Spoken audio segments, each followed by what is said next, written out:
My name is Emily Hayes, and I am a commander in the U.S. Navy SEALs. On my wedding day, there were 142 guests at the historic chapel in Charleston, South Carolina. Yet, not a single one of them was family. I stood behind the massive, carved oak doors, listening to the muffled chatter and the classical guitar beginning its slow, hopeful crescendo. Years of command training had etched composure deep into my bones. I'd walked into fire zones without blinking, navigated hostile waters in the dead of night, and maintained control during critical, split-second decisions.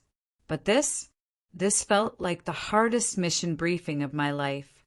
I adjusted the lace on my gown, a simple, elegant ivory that felt utterly alien after decades spent in khaki and camouflage. I was a woman who lived for structure, but today I was facing pure chaos. When the doors swung open, the afternoon sunlight exploded across the aisle, illuminating the polished marble floor. Everyone turned, a wave of expectant faces, camera flashes, and warm, genuine smiles. Except for the front 3 pews. I had reserved them with thick white silk ribbons, a simple, hopeful gesture for my father, my mother, and my brother, Ryan. They sat empty, stark, an undeniable statement printed in the negative space of a photograph. The guitarist played Pachelbel's canon, but all I could hear was the metallic click of my own shoes as I began my walk. No father's arm to guide me, no whispered encouragement, just the steady rhythm of my breath and the ghost of a military march keeping time in my head. I had learned how to keep my heart rate steady during a firefight. Now I used the same technique to keep the tears from falling. I kept my eyes fixed ahead on David. He was waiting for me at the altar, calm and steady, the kind of calm that comes from building complex, reliable engines for a living. David was a civilian, a ship engineer who understood reliability, quiet courage, and the importance of a well-built foundation. He understood structure in a way my family never did. As I moved past the empty pews, I risked a quick glance. The ribbons looked pristine, untouched. The sight was a punch to the gut, the only sign that the enemy, my own family, had successfully breached my emotional perimeter. When I finally reached David, he took my hand. His skin was warm and firm, grounded. For a moment, I forgot the empty seats, the weight of my military achievements, and the decades of trying to earn approval that never came. He looked into my eyes and smiled. It was a smile that promised loyalty, not because it was required by an oath, but because it was simply who he was. The chaplain, an old Navy friend who understood the word duty deeply, spoke about loyalty and endurance.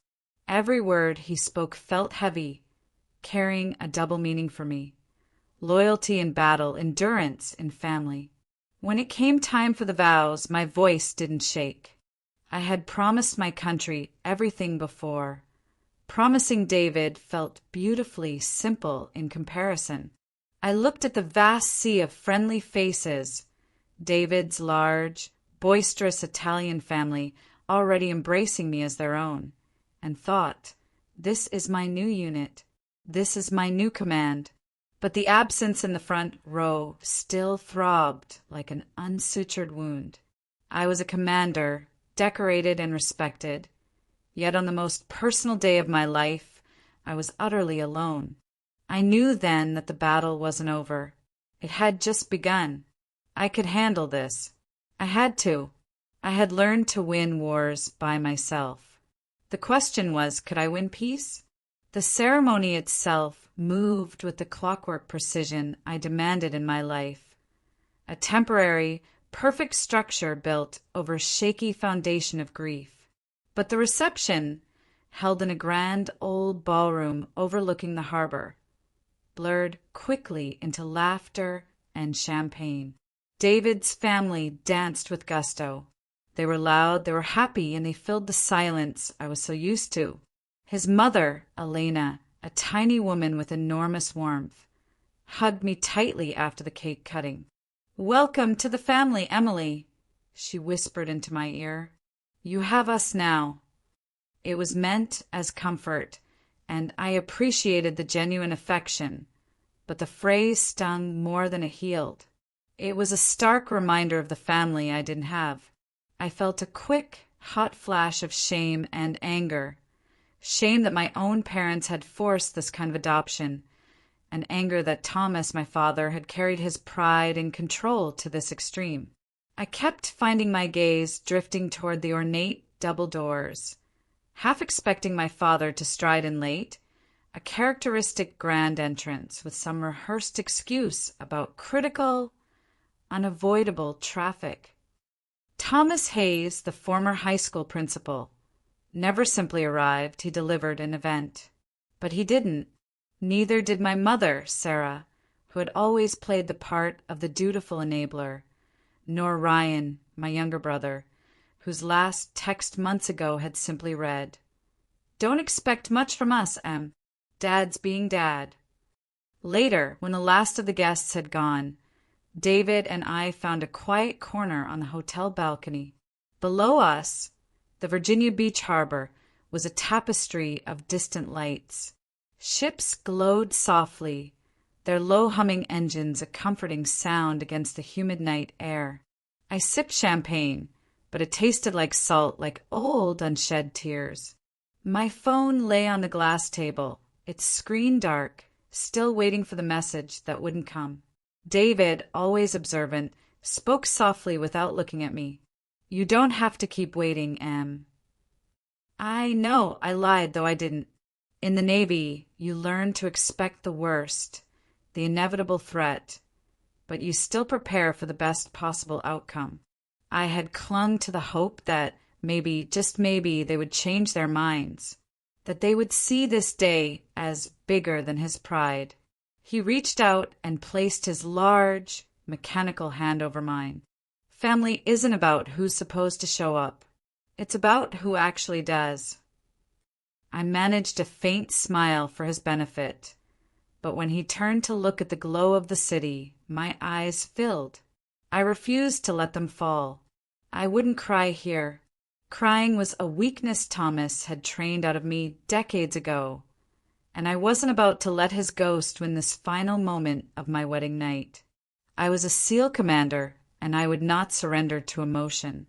The next morning, the sunlight was streaming through the heavy curtains. I sat by the window in the silk robe the hotel had given us, looking down at the peaceful harbor. It was the kind of morning that almost convinces you that the pain of the night before was just a bad dream. But then I saw it, the folded invitation I'd addressed to Mr. and Mrs. Thomas Hayes and family, sitting on the dresser, untouched, unacknowledged. I picked it up, ran my finger over the embossed lettering, and folded it once more. I slipped it into the breast pocket of my dress uniform jacket, which was hanging in the closet. Some reminders need to hurt, I thought, pulling the collar straight. They keep you honest. I knew I couldn't keep running on David's calm.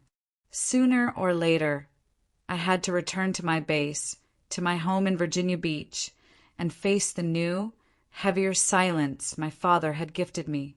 We spent the next week driving north along the coast, David pointing out every shipyard and quiet diner he loved. He talked to strangers easily, genuinely curious, as if everyone had a story worth knowing. For a while, I almost forgot about the empty seats. But when we finally returned home to Virginia Beach, the silence was waiting for me.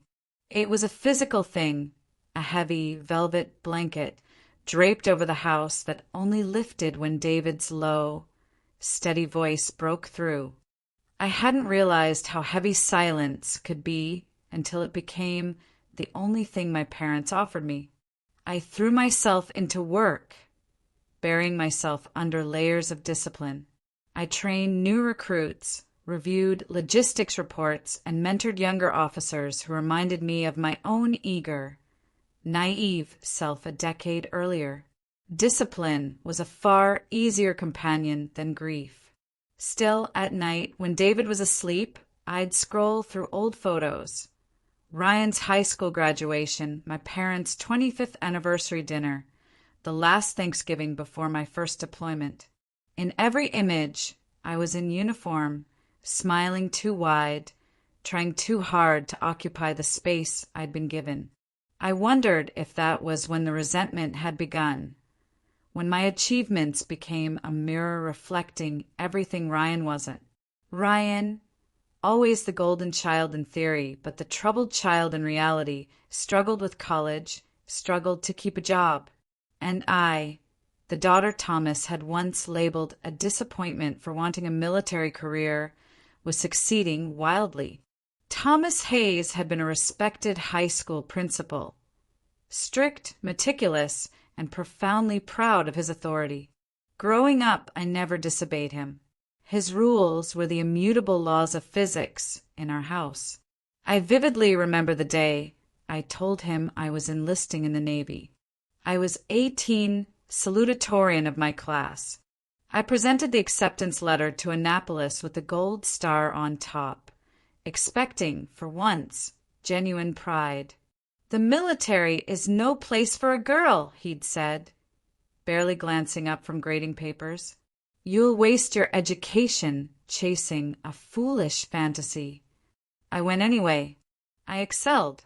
I didn't just join the Navy, I became a SEAL officer. When I came home years later, decorated and hardened, he'd looked me over with cold appraisal. "Don't get cocky, Emily. You're still just chasing titles."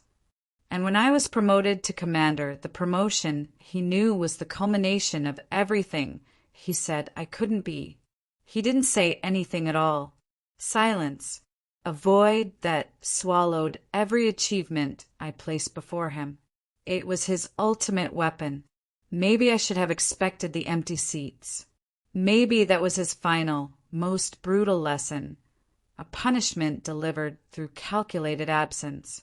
He wanted me to understand that no matter how many medals I earned, no matter how many ranks I achieved, I would never command his approval. My status, my honor, my uniform, it all meant nothing compared to his need for absolute control and his desire to protect the image of his family, which I had in his mind irreparably damaged by becoming myself. One evening, I couldn't stand the silence anymore. I broke my own rule and tried calling him. The phone rang twice, that familiar, distant ring, before switching to his gravelly, pre-recorded voicemail. I left a simple message, my voice strained but steady. "Hi, Dad. Just wanted you to know the wedding went fine. David and I are doing okay." I hung up before my voice could crack. I refused to give him the satisfaction of hearing the fragility his abandonment had caused. A few days after leaving the voicemail, I received a card in the mail. It wasn't from family. It was from one of my Navy teammates, a chief petty officer who had flown in from the West Coast for the wedding. I opened it over my desk. Inside, the handwriting was neat and disciplined. It read, "Commander Hayes, you stood taller walking down that aisle alone than most people do with an army behind them." That line stayed with me. It didn't fill me with pride, but rather a cold confirmation that I hadn't imagined the loneliness. It was a loneliness witnessed, validated by a comrade. I left the card on my desk, a new mission briefing for my heart. David found it one evening after coming home from the shipyard. He picked it up and read it quietly. "You really did walk alone, huh?" "Yeah," I said, my voice low. "And I guess I'll keep doing it." He shook his head, placing the card back down. His gaze was firm. "No, you won't. You've got me now. You've got a home, Emily." For the first time, I believed him. In David, I didn't have a new commander or a new set of rules to follow. I had an anchor. I thought maybe, just maybe, the silence from my family would fade into background noise, a wound that was finally closed and wouldn't reopen. Maybe I could outrun the ghost of my father's judgment simply by living a life he couldn't touch. The routine of my life became my refuge. Morning PT at 0500, logistics meetings, the clear hierarchy of the base. It was a world where achievement was recognized and merit was the only currency that mattered. I was mentoring a new batch of recruits, and their wide, eager eyes reminded me of my younger self, naive, thinking that medals and rank could somehow fix what a family broke. I taught them precision, efficiency, and loyalty. But beneath the surface, I was teaching myself how to forget. It wasn't working. The memory of that empty front row kept nagging at me, an unresolved debt. I realized I was still waiting for the grade on the report card of my life. I was still waiting for Thomas Hayes, the former principal, to look up and say, "A minus, Emily. You'll do better next time." His need for control was so profound that even in his absence, I felt compelled to wait for the next order, the next criticism, the next calculated withdrawal of affection. I tried to explain this to David one rainy night in our kitchen in Virginia Beach. I was staring out the window, listening to the rain beat against the glass. "I'm trying not to think about him," I confessed, "but it's like he's trained me to wait for the next order. I'm still reacting to him even now." David came in quietly, rubbing his eyes. He leaned against the counter, utterly unshaken by the emotional minefield I was standing in. "Then untrain yourself, Em. You're not his soldier anymore." I managed a faint, self-deprecating smile. "No, I'm not." I went to the base chapel before sunrise the next morning, not to pray for them, but to steady myself. The chaplain, an old Marine I'd known since my first deployment, noticed me sitting alone. "Commander Hayes," he said, taking the bench beside me, "you look like someone who's fighting a war off the record." I sighed. "How'd you guess?" "Because you're here before 0600 and not holding coffee," he quipped. He waited patiently. "Some battles aren't about victory, Commander. They're about survival of the heart." "Feels like I'm losing both," I admitted. He nodded. "You'll win when you stop needing him to understand." Those words stuck. Stop needing him to understand. I carried them back to my desk, using them as an invisible armor against the lingering, silent judgment of my father. I thought I was finally turning the corner, ready to embrace the peace I'd earned. I was utterly, dangerously wrong. The peace I thought I had found lasted exactly 2 weeks. Then, when I least expected it, the silence broke with a single, audacious message from my father. I was finishing a complex logistics report, my mind fully engaged in tonnage and deployment schedules, when my phone buzzed with an unfamiliar number.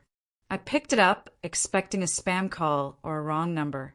Instead, I saw a text so absurd, so monumentally self-serving, that I had to read it twice to believe the words were real.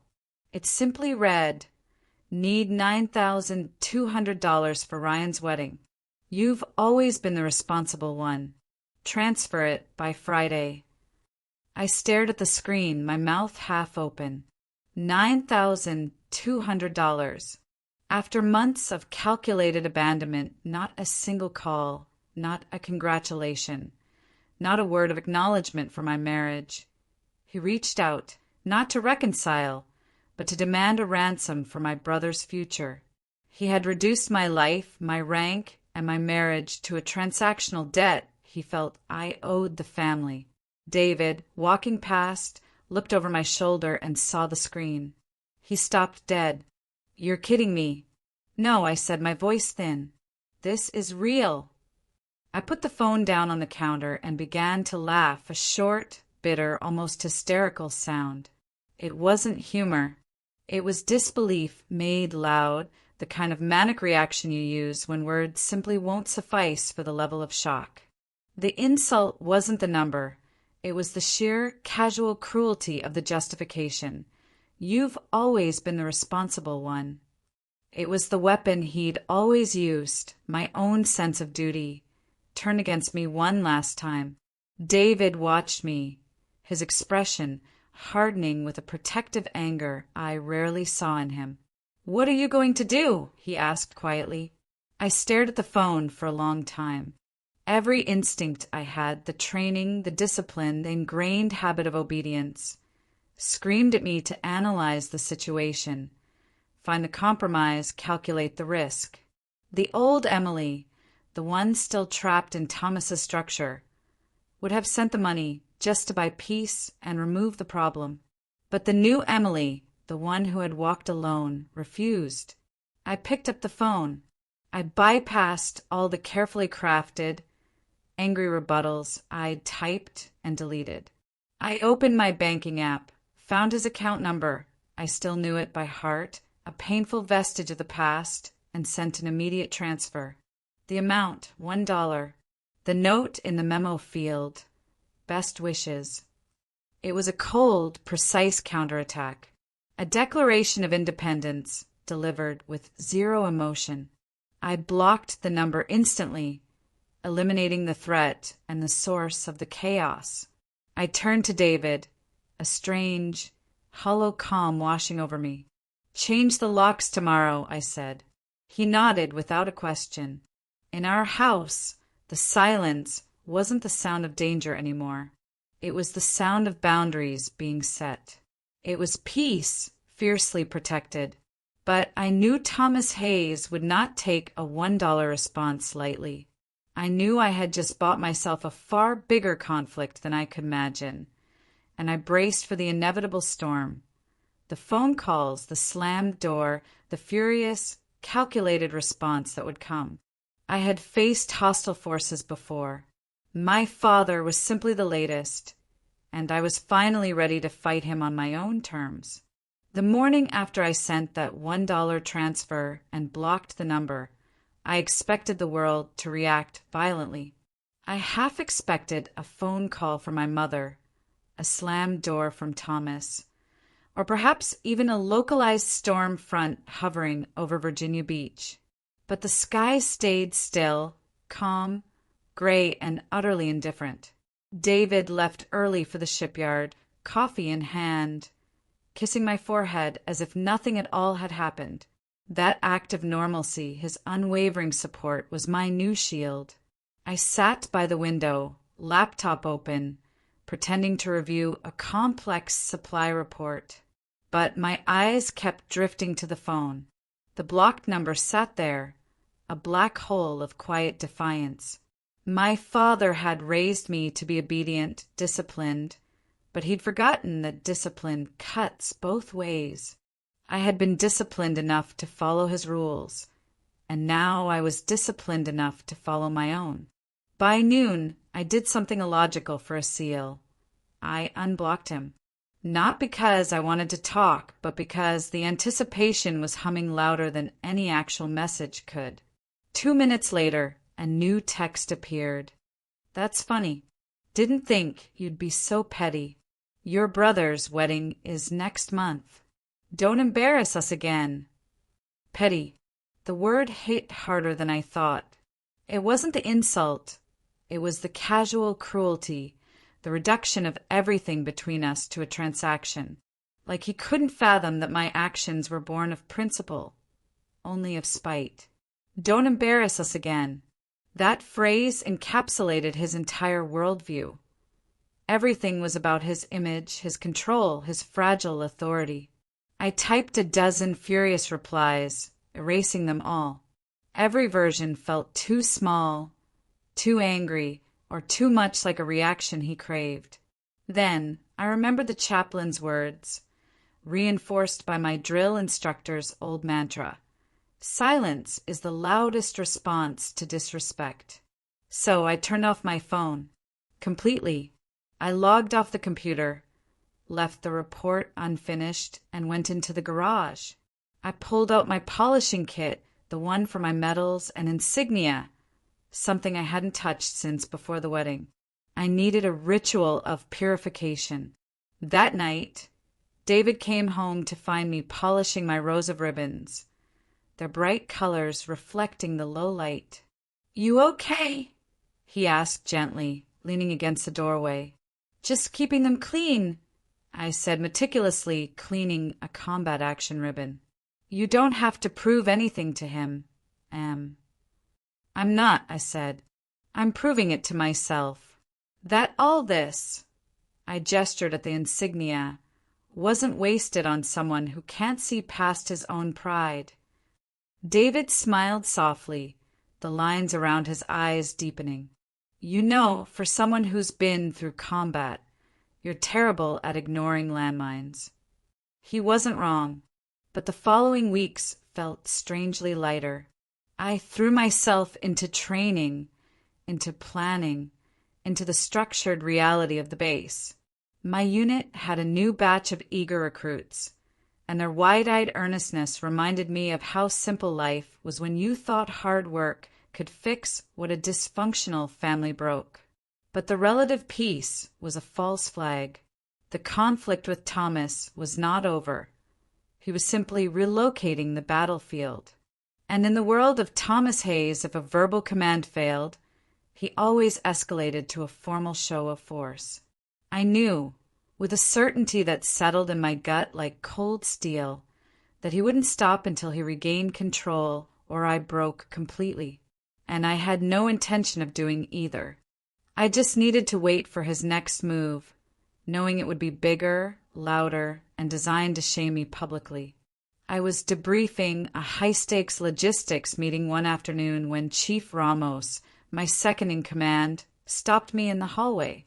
Ramos was usually unflappable, but today his demeanor was cautious, almost hesitant. "Ma'am," he said carefully, "I saw your dad last week." I froze. My internal clock stopped. "Excuse me, Chief?" "He was in town, in Virginia Beach. Said he wanted to find out what base you were on. Ask some old Navy contacts of mine." My blood ran cold. "How do you know that, Ramos?" He hesitated, shifting his weight. He came by a cafe near the docks where I sometimes get coffee. "Asked about you. Said it was family business." He looked pretty upset. I took a slow, measured breath. Thomas Hayes was not supposed to be in Virginia Beach. He was not supposed to be near my professional life. This was an intolerable breach of boundaries. "You didn't tell him anything, did you?" Ramos shook his head quickly. "Of course not, ma'am. I just said you were deployed. Didn't want to get involved in family stuff." "Good. Carry on." I walked away before he could ask questions, but the encounter shook my composure. My father had crossed a line, not with the money, but with control.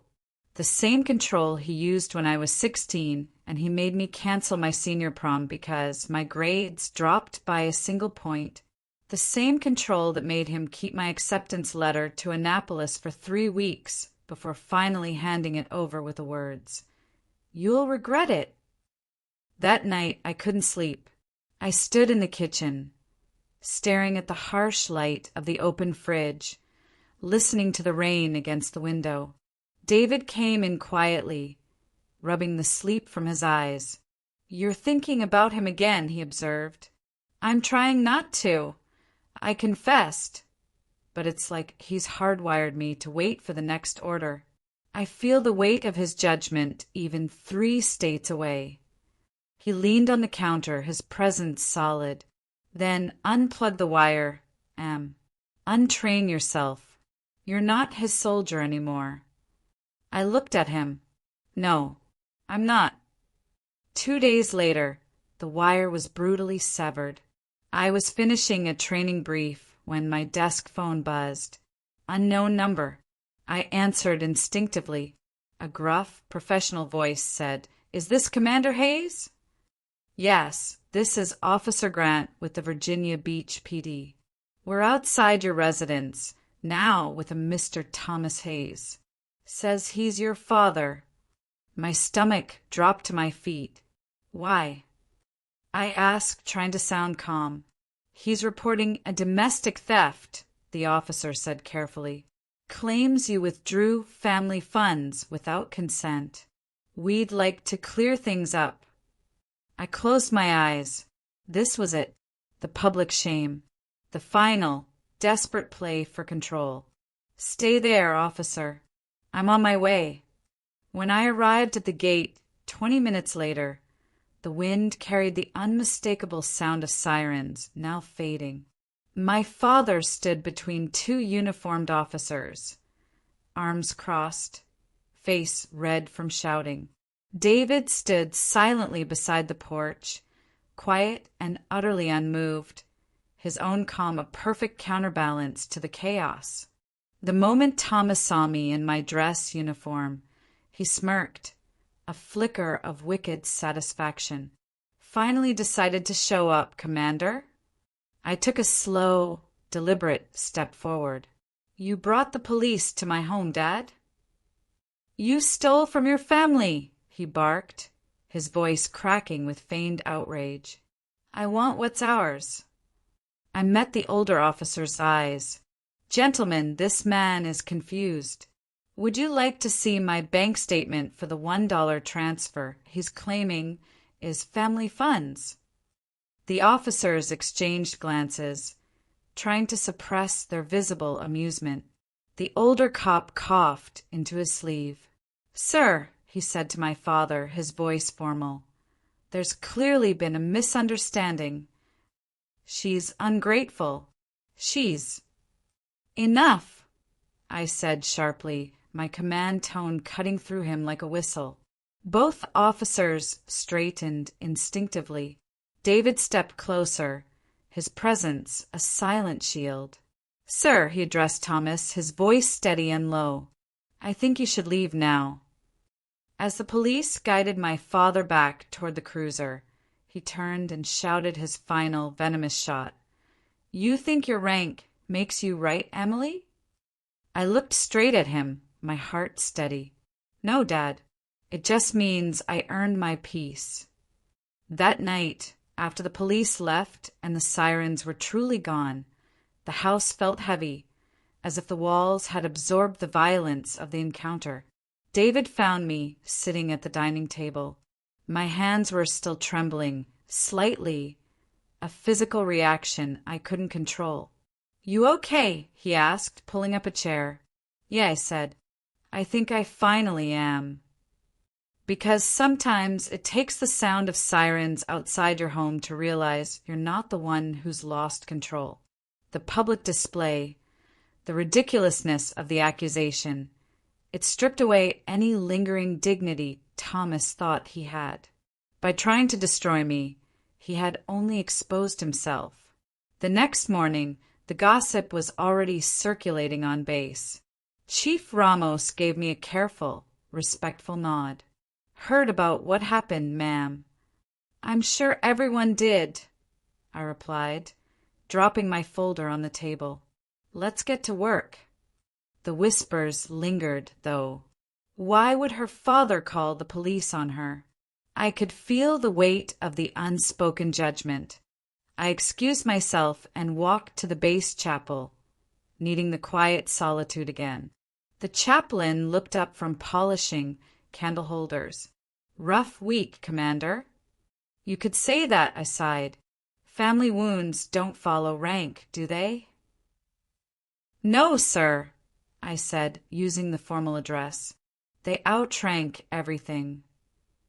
Later that day, I was summoned to Captain Harris's office. Captain Harris was a graying man with the kind of calm authority that came from years of command and too many cups of black coffee. Sit down, Hayes, he said. Sir, He raised a hand. Relax. You're not in trouble. Local law enforcement called. They said you handled yourself professionally, but I wanted to make sure you're holding up. That kind of family situation can rattle even the toughest among us. I'm fine, sir, I insisted, though my voice sounded hollow. He studied me for a long moment.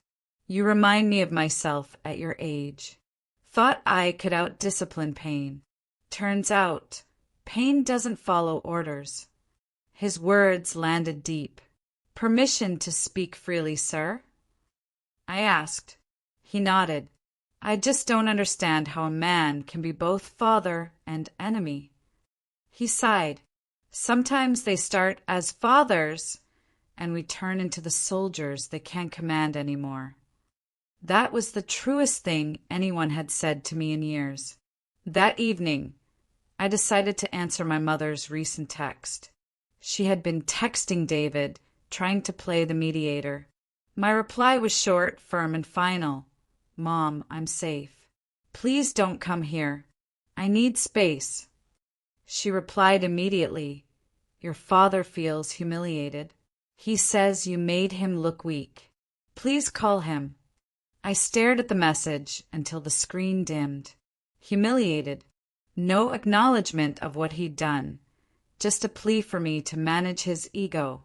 Peace without apology isn't peace, I told David flatly. 2 days later, Officer Grant, one of the policemen from the incident, approached me at the base gym. Commander Hayes, he nodded respectfully. Your father came by the station again. My stomach tightened. For what? Said he wanted to withdraw the complaint, but he also left this. He handed me a folded piece of paper. It was my father's handwriting. You've changed. You think respect is owed, not earned. When you come to your senses, you know where to find us. I folded it neatly and handed it back to the officer. You can keep it. He hesitated. You sure? Yes, I said. I've already read every version of that letter my whole life. As I sat down on the bench, heart pounding, I realized the final, painful, freeing truth. Thomas wasn't angry that I disobeyed him. He was furious that I no longer needed him. I had finally earned my peace by refusing to participate in his war. The fallout from the police incident seeped in quietly, not through direct conflict, but through whispers and calculated social warfare. My cousin unfollowed me online. An aunt I'd always sent Christmas cards to posted something vague about arrogant children forgetting where they came from. The collective judgment of my extended family was Thomas's last proxy army. On base, the rumors tried to dig into my career, but Captain Harris's quiet support and my clean record deflected the worst of it. But rumors can outmaneuver even the best trained soldier. A young ensign at lunch one day whispered, Ma'am, my dad saw something about you on Facebook. Said you disowned your family after getting rich. I looked at him evenly. Do you believe everything you read online, ensign? No, ma'am. Good. Then get back to work. But the sting was still there. That weekend, David and I drove out to the countryside, away from the salt air and the constant surveillance of the base. We found a roadside diner, the kind with faded coffee mugs and old veterans trading stories. One noticed my Navy pin. Still serving, ma'am? He asked. Yes, sir, I said with a small smile. Good. Don't let anyone make you forget who you are. A simple line, a balm to the soul. Back home, David brought me coffee on the porch as the sunset burned gold across the horizon. You know what your problem is, Commander, he teased. Careful, sailor. You've spent your whole life trying to win wars that can't be won. Your dad's not an enemy you defeat. He's a storm you outlast. Storms still cause damage, I noted, staring at the distant masts. Sure, he said, but you don't blame the rain for being rain. I reflected on my past. He used to be proud of me, you know. When I got accepted into Annapolis, he called me his trailblazer. And then what? I think he realized I was blazing a trail he couldn't follow. The true turning point came a week later. I was focused on deflecting Thomas's harassment when the phone rang again. It was Pastor Lewis, the man who had done our premarital counseling. His voice was grave. "Commander Hayes," he said, using my rank as a gentle shield. "I hate to be the one to tell you, but Ryan's wedding has been postponed, possibly canceled." I sank into a kitchen chair, staring at the anchor-shaped magnet on my fridge. "Why?" "Well," he paused, choosing his words carefully. "There's debt, more than the fiancé knew about. Past due accounts. A car, he said, he owned outright, but he doesn't. And another person who believes she's engaged to him, too." I let out a breath that felt like a long-held confession. "That sounds like Ryan." "I am not calling to gossip," the pastor added, his voice lowering. "Your father's business is also in serious trouble. Tax liens, a contractor who wasn't paid. He's proud, Emily, too proud to ask for help. He says he's the injured party, the victim of your malice. But I think truly he's drowning." The words should have tasted like sweet vindication. It was karma wearing church shoes. Instead, they thudded in my chest like stones. "What do you want me to do, Pastor?" "Nothing you can't live with," he said. "Sometimes all a storm needs is a dry place to pass over." He paused, then added softly, "Would you consider praying for him? Not so he changes." "So you do." I hung up, staring at the road shimmering in the heat outside. He had tried to break me, and now he was breaking under the weight of his own creation. I wasn't a saint, but I was a commander. I refused to fire on a broken enemy. I folded my hands on the table and whispered a clumsy prayer, half plea, half surrender. "God, I don't want him hurt. I just want him to stop hurting me." A week after the pastor's call, another letter arrived. This one, in my mother, Sarah's, familiar slanted handwriting, was taped to our mailbox. It was gentle, careful, as if she feared I would tear it up before reading. She wrote about the chaos. Ryan's fiancée had moved out. Vendors were calling the house. The bank had concerns. Between the lines, the message was clear. She was scared. Sarah was an expert at pretending a crisis was merely a complicated errand. But this time the facade was crumbling. I loved her, but I resented her deeply for making me, the daughter, responsible for holding the whole world steady. I read it on the back steps while the evening cooled, the hydrangeas along the fence shaking with a breeze. I could see my mother's face clearly, the neat lipstick, the quiet eyes that always looked down before they looked up. I didn't answer, not because I wanted her to suffer, but because every reply from me had, for 30 years, become a confession. I'll fix it. I had to unlearn that habit like a bad trigger squeeze. Days stretched into a Virginia summer. Storms rolled through at regular intervals. Fat drops, fast thunder, steam curling off the wet asphalt afterward. I ran in the rain one afternoon and thought about a day 20 years earlier, the first summer Thomas let me help him fix the fence behind our old house. He'd handed me a post-hole digger as if it were a ceremonial sword. "Keep the line straight, Emily," he'd said, pointing down a string he'd staked between two corners. The air had been thick with the smell of honeysuckle and wet dirt. I remembered his big, powerful hands steadying the cedar post as we packed soil back around it. He'd shown me how to sight the level, how to read the bubble, how to correct for a slight lean. When we'd finished, he'd wiped his forehead with the back of his wrist, surveying our work like a king. Then he'd looked at me, not through me, not around me, but at me, and said, "Good, that'll hold." I sat on the curb outside our house in Virginia Beach, slick with rain and memory, and I cried for the girl who believed that sentence meant I would hold. For years I'd been the level, the line, the steady weight against the lean. But fences can't hold everything. Neither can daughters. 2 weeks later, Pastor Lewis called again. Your father asked me to tell you he wants to talk. He said he won't say he's sorry. He asked me not to say that on his behalf. But he did ask me to tell you he's tired.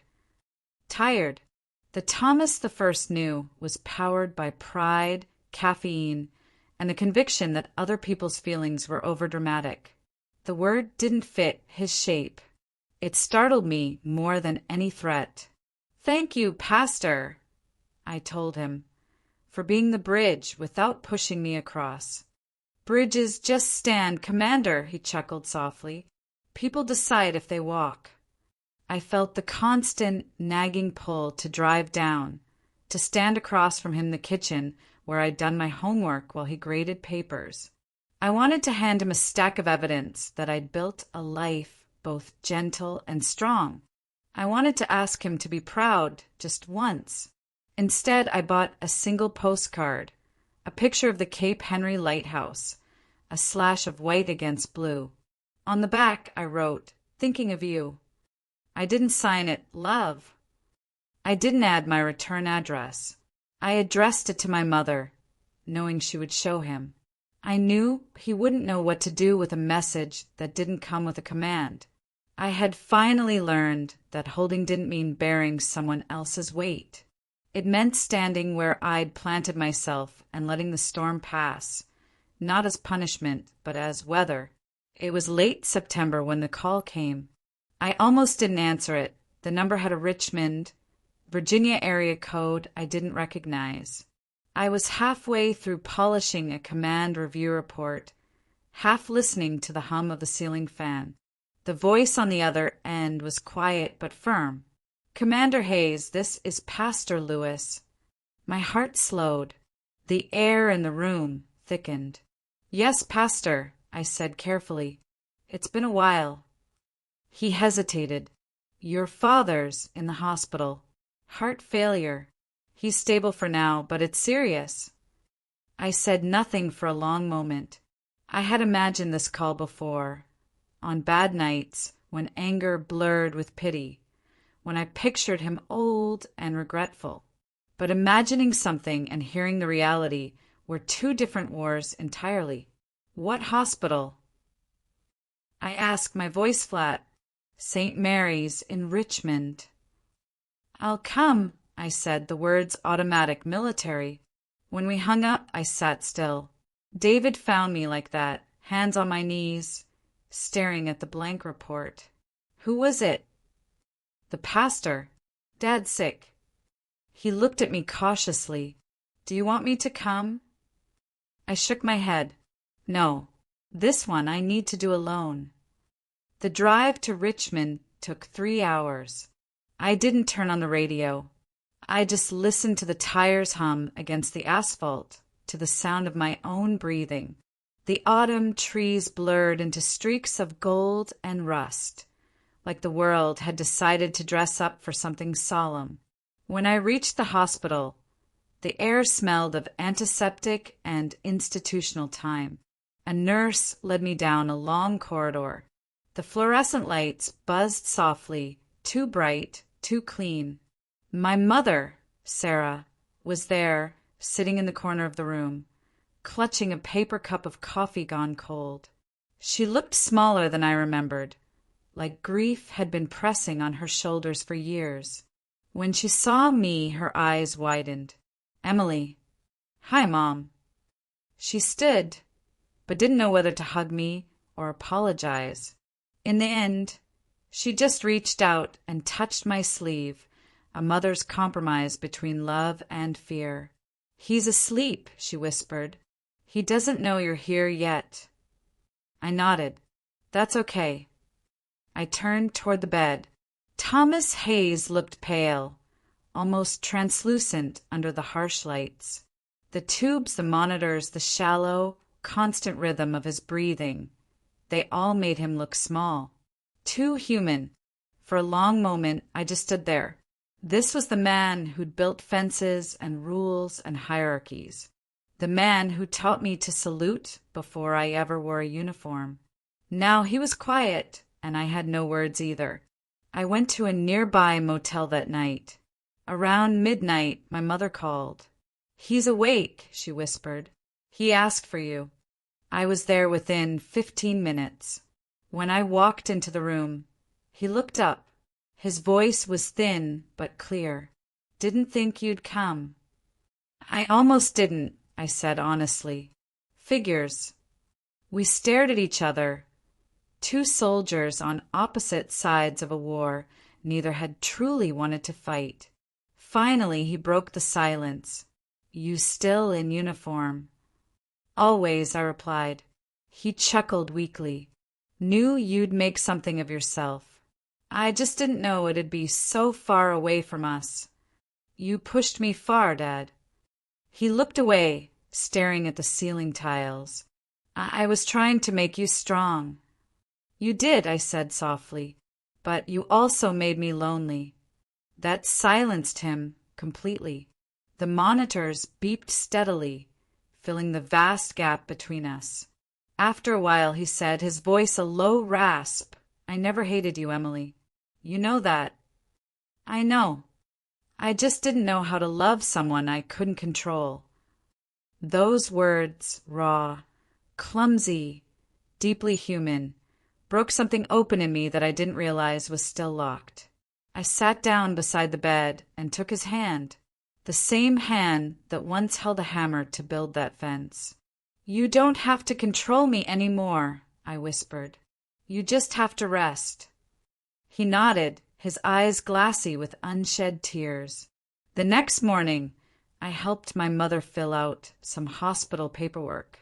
She kept apologizing for everything without naming a single offense. The police, the letters, the years of silence. "I should have stopped him," she said, her voice thin with regret. "You couldn't, Mom," I said gently. "No one could.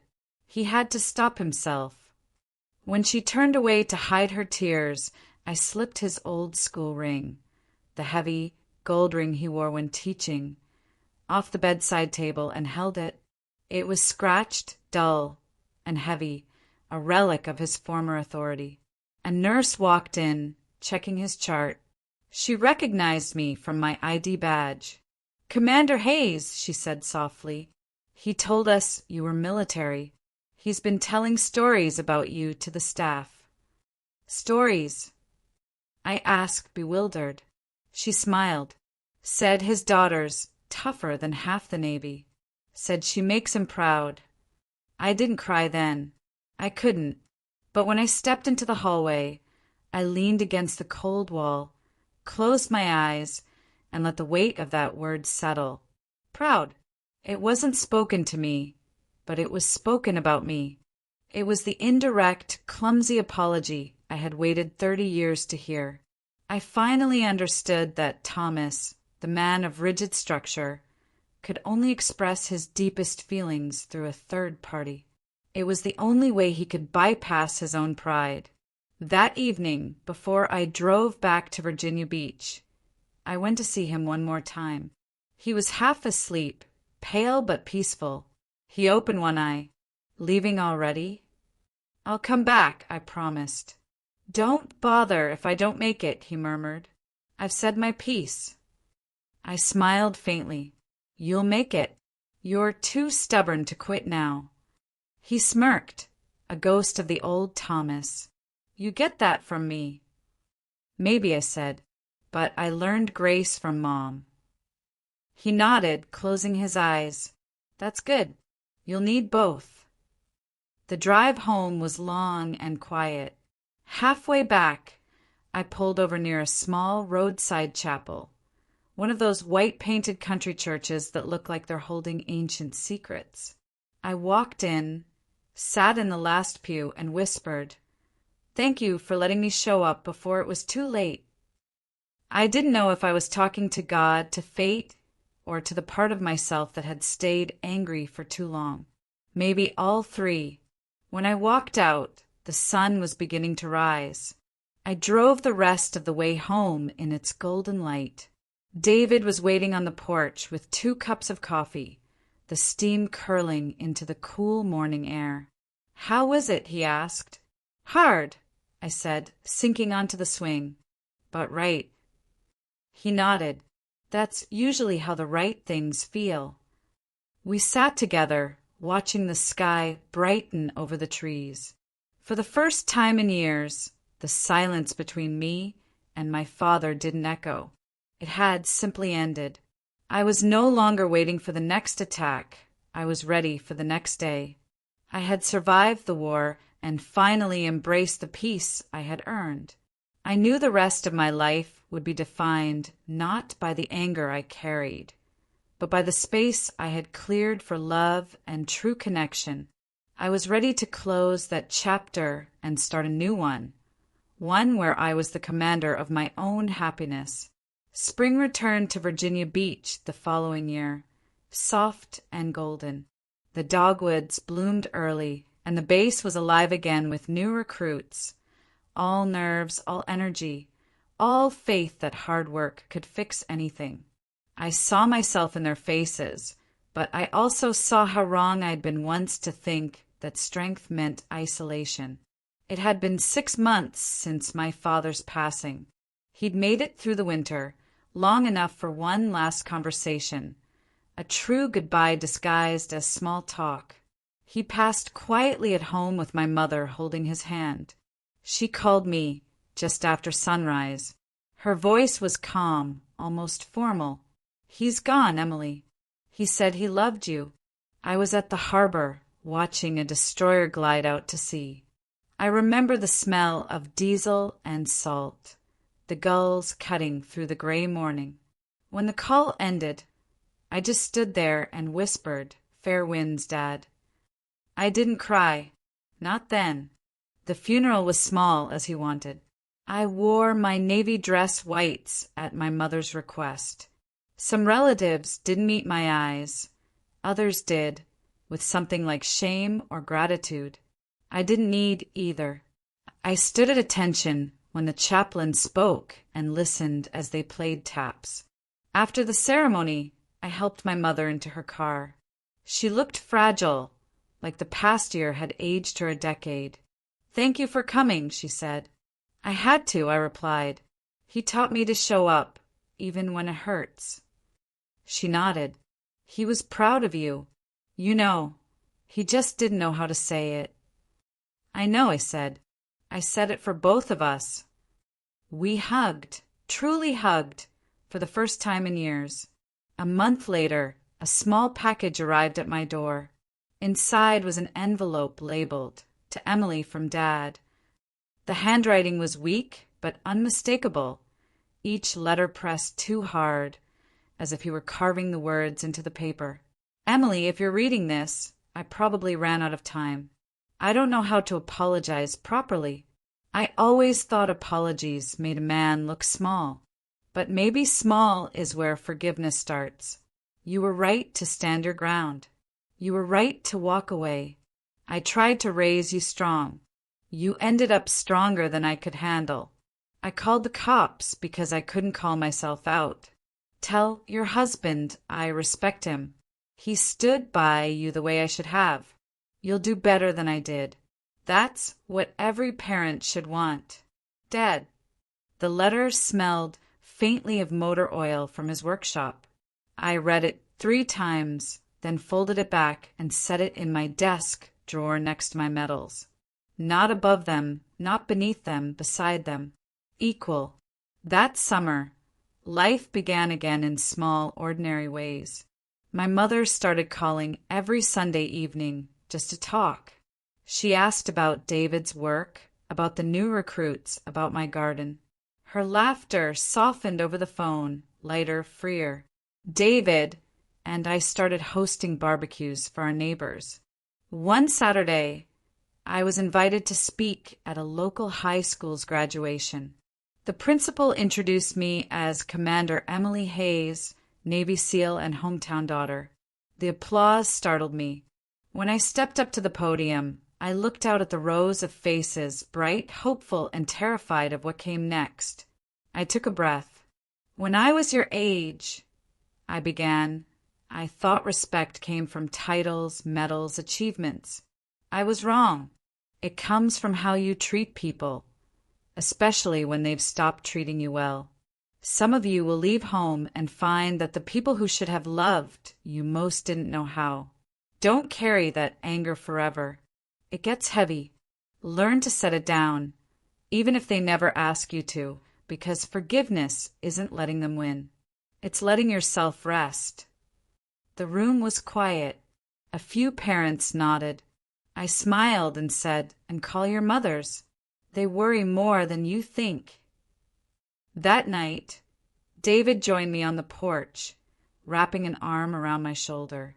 "You spoke well today." "Thanks," I said. "I just told them what I wish someone had told me sooner." "You think he's proud now?" David squeezed my shoulder. I looked up at the quiet stars. "Yeah," I said, "and so am I." A week later, I walked a young recruit down the aisle at the chapel where I was married. Her father couldn't attend. As we reached the altar, she squeezed my hand. "Thank you for showing up." Her words hit me harder than any bullet point. Thank you for showing up. That's all I'd ever wanted from Thomas. And now I understood. Sometimes the way you heal is by being the person you once needed. If someone once made you feel invisible at your own table, I hope you still save them a seat. Not for their sake, but for yours. Because sometimes the greatest act of courage isn't strength or distance. It's peace. And peace, my friends, takes courage too. Thank you for letting me share my story with you. I hope it helps you find the peace you deserve. What's a difficult lesson you had to learn the hard way? Let me know in the comments below.